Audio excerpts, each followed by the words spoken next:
Hi, this is Sue, and as you know, I am writing a young adult trilogy, the first book of which is called Glow, and I am going to show you how this series originally came about, which is a bit of a convoluted process, but highly entertaining. So all three of these were NaNoWriMo books, and that's National Novel Writing Month, in which you write a 50,000 word book in 1 month. And I thought, because I'd done this already, hey, just for shits and giggles, I will hand write this one.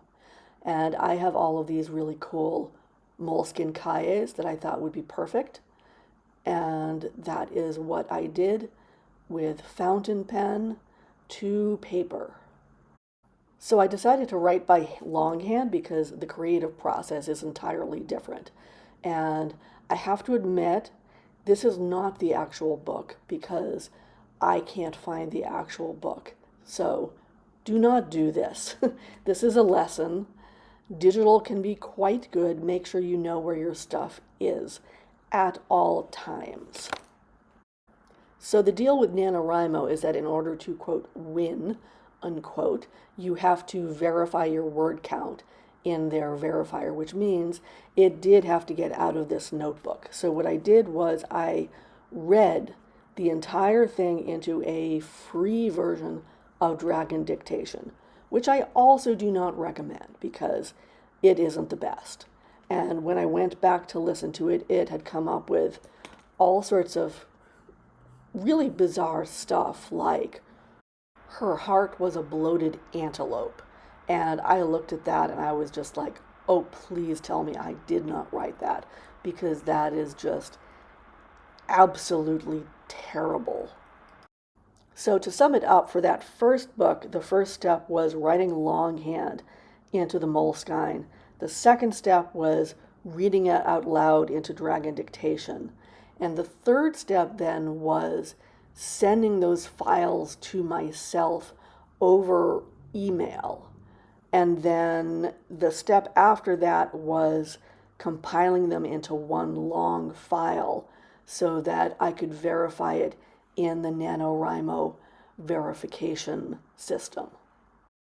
So 10 years later, I go to work on this and like, God knows where the heck it is.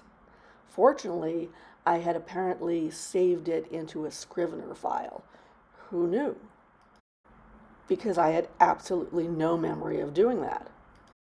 So the second book I actually wrote on my iPad I have no idea in what, but I also ended up emailing those chapters to myself because the technology back then for exporting and saving was a little bit limited.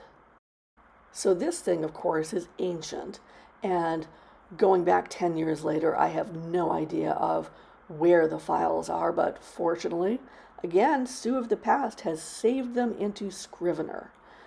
Thank God for Sue of the Past. And as far as the third book, I have no memory of writing that, or how I wrote it, or where I wrote it, but what do you know, that is also saved in Scrivener.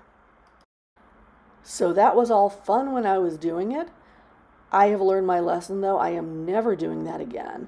Now I am writing, as I will show you right now, up here on my computer, which is a much saner and smarter process.